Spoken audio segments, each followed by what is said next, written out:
Hello and welcome to the North Coast Journal Preview, where we take a look at the stories being followed in this week's edition of the North Coast Journal. I'm your host, Dave Frank, and I'm joined this week by Thad Greenson, news editor, and Jennifer Fumiko Cahill, arts and features editor at the North Coast Journal. Welcome, guys. Hey, Dave. How you doing? Pretty good. I know last week you kind of made fun of me that I always comment on the weather, but it is sunny and beautiful today, which definitely helps the cause. No, I mean, honestly, you're telling me about that is the only way I know, because I'm just locked inside all the time. So I appreciate it. It's feeling kind of springy as we approach the meridian? What's it called? The 20th of March is the equinox? Equinox. There you go. That's it. So we're getting there. We're almost halfway through between December and June, which is insane. That is wild. Speaking of wild, that's a great segue. This week is your cannabis issue. So Thad, why don't you tell us what is on the cover? And if you can, give props to your graphic artist, because the cover looks really cool.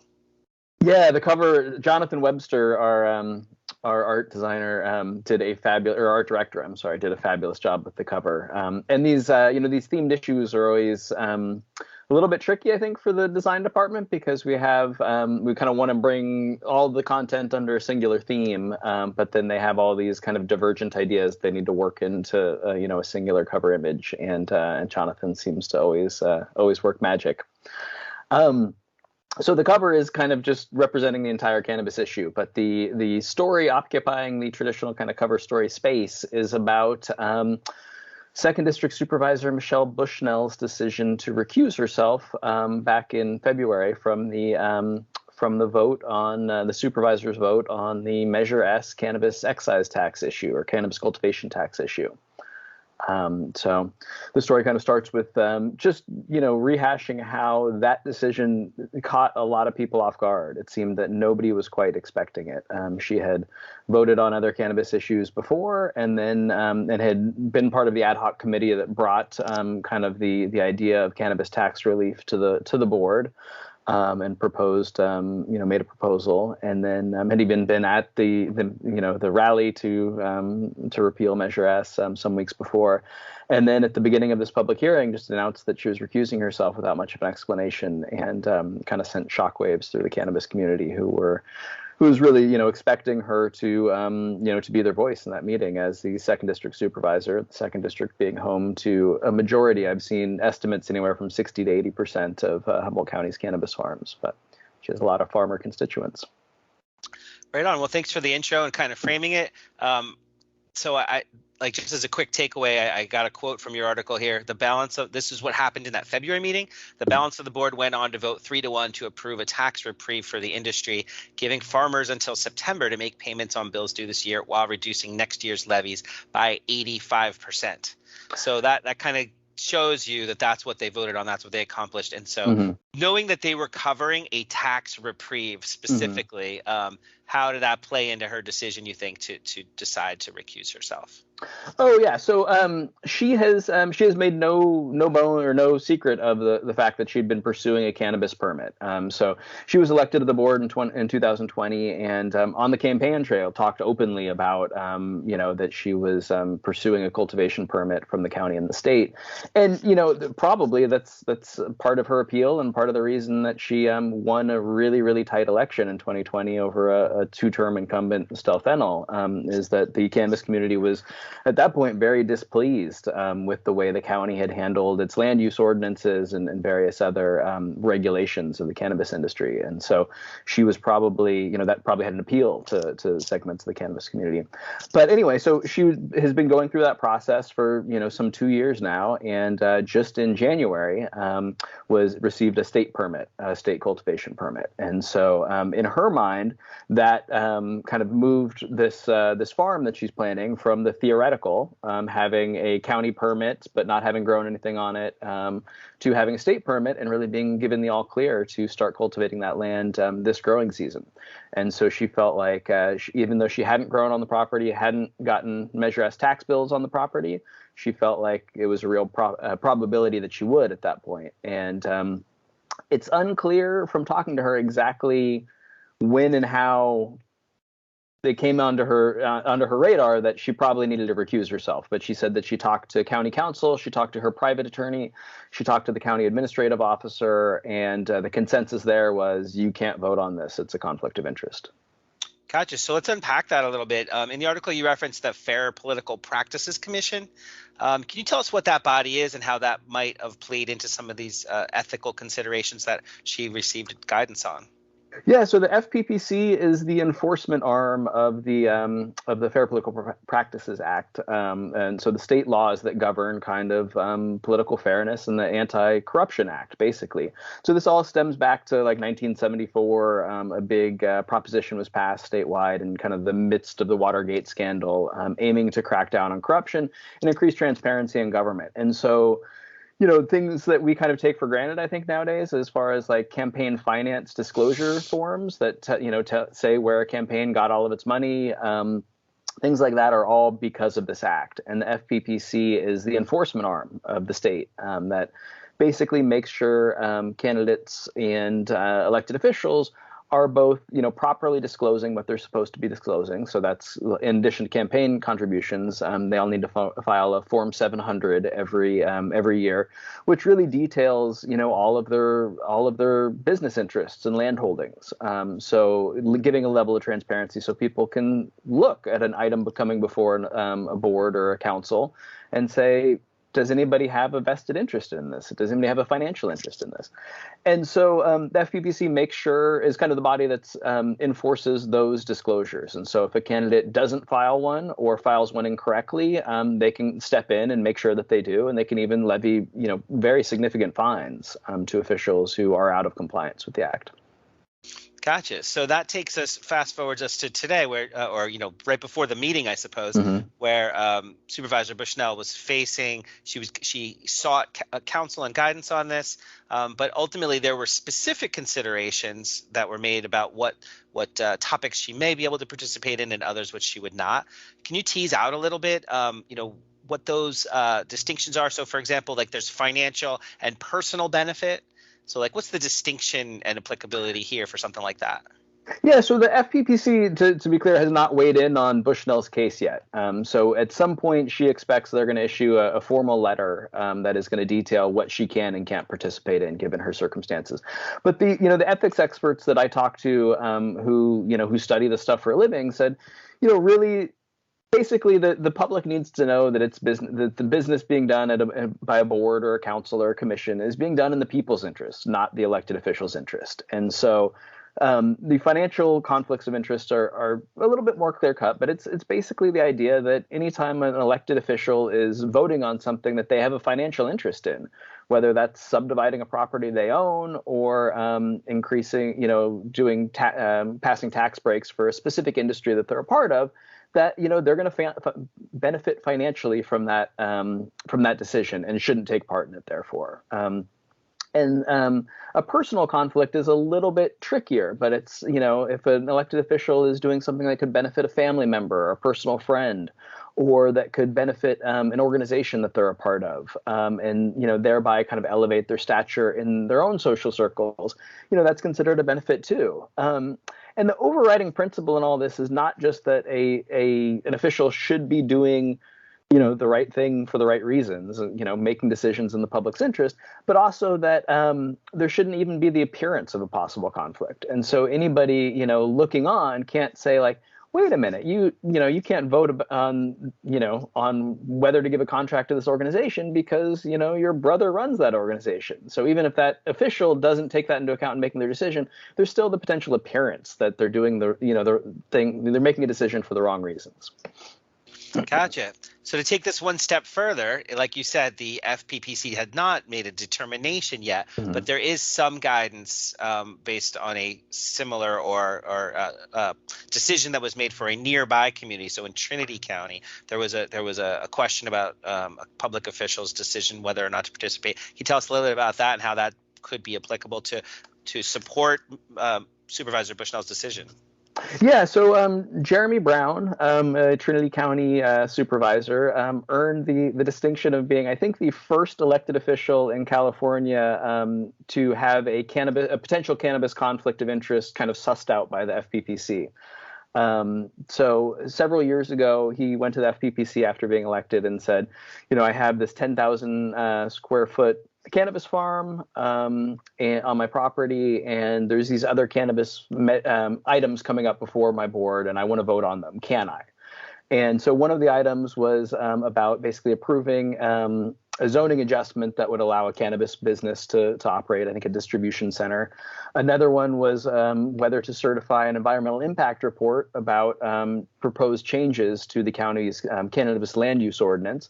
And the third was a tax measure, whether to put a tax measure forward to Trinity County voters, a very similar tax measure to Measure S. And what the FPPC determined is that basically that Supervisor Brown could participate in the first two matters, that the zoning adjustment for a specific business was unlikely to have a financial impact on his business, that the EIR was so kind of wide reaching and had so many impacts that it was hard to really argue that it, uniquely benefited his business or uniquely would affect his business. But with the tax break, they figured, or the tax measure, they figured that it really did have a unique impact on his business, because not only was it a tax business for, I think there's only 350 cannabis farms at the time in Trinity County. So a very small pocket of businesses in Trinity County, but also it had different tax levels for different types of cannabis farms. So really, once you get into that level, like his mixed use farm was really one of 100 businesses or something. And so they figured that, it's a pretty slim slice of Trinity County that's affecting, and he would be involved in it. So they ruled there was a direct financial interest there, and so therefore he could not participate. Gotcha. Thanks for clarifying. I think one of the quotes from the article that you wrote is an immediate and direct benefit criteria. Yes. So that said, what's next? Like, what are the implications here? Because I know this tax is going to be brought up again in September. So between now and then, what are some of the considerations and potential consequences of the decision to recuse? Could result in a decision to participate again in the future? Yeah, so really, Supervisor Bushnell is waiting to hear from the FPPC, and will almost surely follow its advice, because if she doesn't, she risks personal fines that get pretty exorbitant pretty quickly. But I think there's a palpable concern in the cannabis industry about whether this representative who the industry really felt was going to go to bat for it will be able to on at least on tax measures. And I think there's some concern that the FPPC's ruling might go farther than that, and might really limit her ability to weigh in on other cannabis issues as well. But that's kind of an unknown at this point. Right. Well, right on. Thank you very much for this background and backstory. There's a lot more, I'm sure, that you'll be following in coming weeks and months. So thanks again. Definitely. Thank you. You got it. How about you, Jen? What is going on the Arts and Features beat during the Cannabis edition? A small break from cannabis just for a second, because theater, right? Oh, cool. There were a few things there's plenty of weed, I promise, in this issue. But recently something sort of important happened in our local theater scene. Well, actually before that, in November, Clint Rebick, who was one of the founders of the Redwood Curtain Theater in Eureka, died of esophageal cancer. And it was a really difficult thing. I went to his memorial at the Sapphire Palace at Blue Lake Casino, and I have never been to such a happy memorial. Oh, wow. My God. It was packed with people who all basically were like, yeah, he was my best friend, which is amazing. And, he clearly lived a pretty fantastic life and had a really deep impact on the people of Humboldt County and beyond. Just lots of people traveled from his hometown in Brawley. And, I remember they were saying, kind of, speak up if you've, gone to Disneyland with Clint. And all of these people were like raising their hands. And I was like, how did he go to Disneyland with all of you? What? And like Vegas and, if he ever, did a show with you, et cetera. He was just really connected to so many people. And one of the things that he helped build locally was the Redwood Curtain Theater. He and Peggy Metzger partnered up. They met in their grad school years at then HSU, now Cal Poly Humboldt. And they were in the MFA theater program. And when they got out and they were working in different, local theater outfits around the county, they would get together and do that thing where they're like, oh, if we had a theater, we would do this and we would do that. And then all of a sudden they were like, but let's do it though. And they did. And Peggy told me that, in fact, they used to tease each other and be like, this is your fault. This was your idea. And their idea for a theater was a pretty big dream. What they wanted for such a tiny theater. Have you ever been to Redwood Curtain Theater? No. It is so small. I know, because I went to a school band performance. Love my kids' school band. But I had to go like halfway through, right? Had to leave to go meet someone. And you cannot sneak out of that theater. Literally everyone is watching you as you're trying to go. It's very small. But it's an intimate theater and you feel like you are participating in plays when you see them there. Anyway, they've got this little theater down by the water in Eureka, and it is much loved. One of the reasons it's much loved is their mission. They really wanted to make a theater that was, first of all, that paid artists. They themselves were never able to draw a paycheck from it. They just did thousands of hours of unpaid volunteer work. But they wanted to pay artists. They wanted to be kind. They wanted to have a really kind vibe in their theater, to take care of artists and to help people to do their best, which sounds, easy, or as Metzger put it to me, a no-brainer. But I mean, if you've done local theater or if you've got friends who've done it, you know that behind the scenes, it can be rough. It can be, dare I say, drama.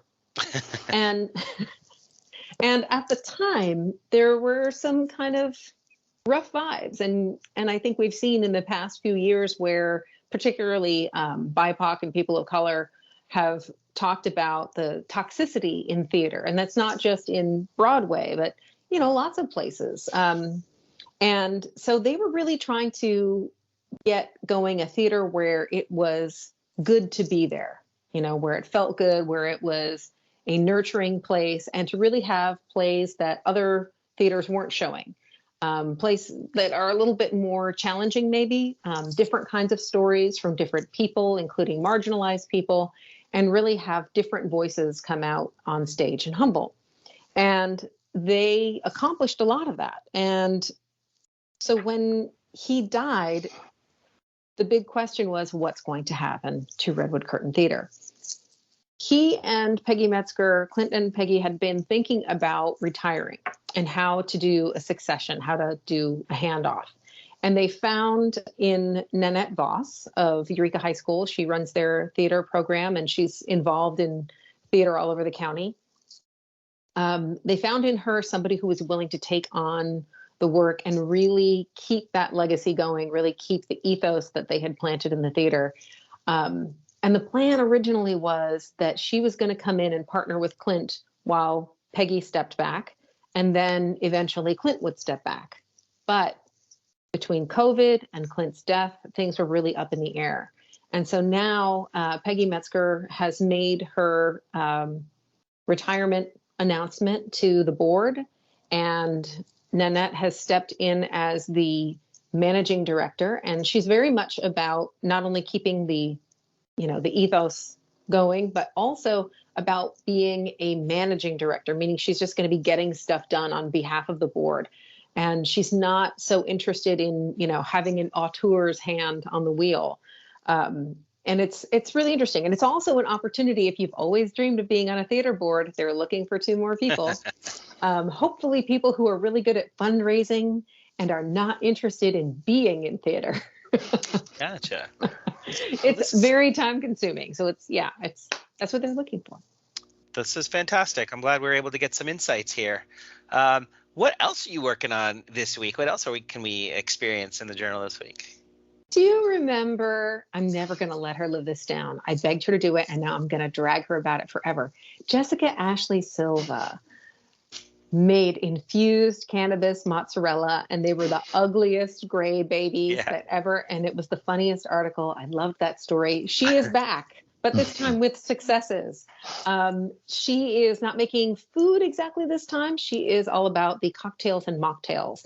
And she talks a little bit in her table column this week about how a lot of people during the pandemic in particular, this was started sort of before the pandemic, but have you heard about people who were sort of sober curious?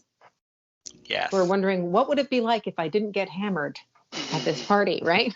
Right. But, people are reevaluating their relationship to alcohol and its hangovers, et cetera, and it's attending, health issues. Some people are turning to the mocktail or the 0 proof drink. And some people are interested in relaxing instead with CBD or THC, which is not exactly sobriety, but it is deciding, which substances you want to take, which drugs you want to take to feel which way, right? And alcohol is still a drug. So unless my health teacher was lying to us, he was. But she has some really great cocktails in here. Some of them are with CBD, and as a sort of a relaxing effect is what you're going for. Some of them are with THC for usually sort of a mild high. She's recommending low dosage. And some of them are just with terpenes, which are just for the flavor, that sort of botanical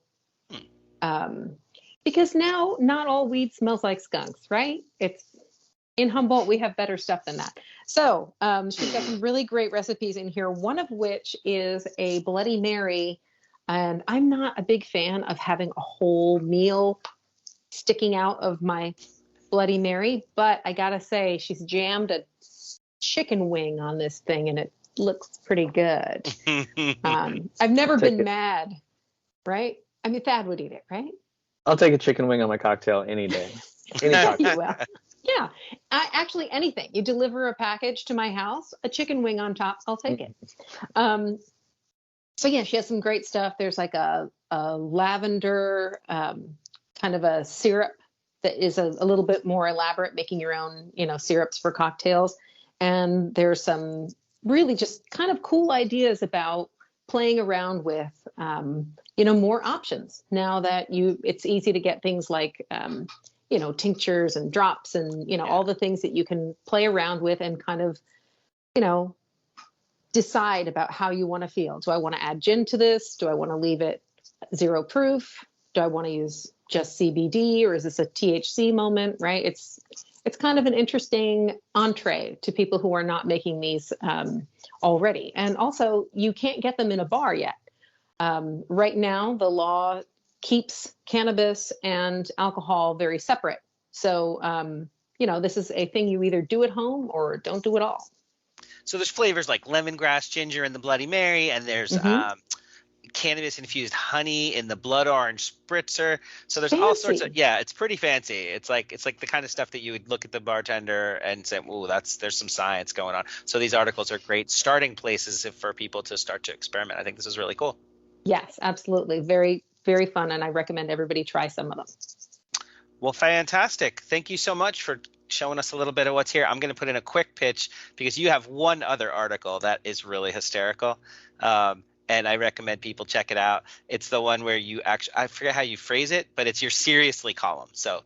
Yes. I'm so glad that it's one where I was being funny on purpose. Yeah.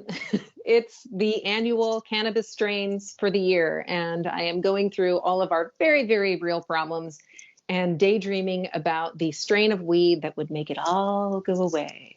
So funny. So sorry we were out of time, but that's the teaser for folks to go check it out. Thank you both for being here this week. This was really cool. We appreciate you. Thank you, Dave.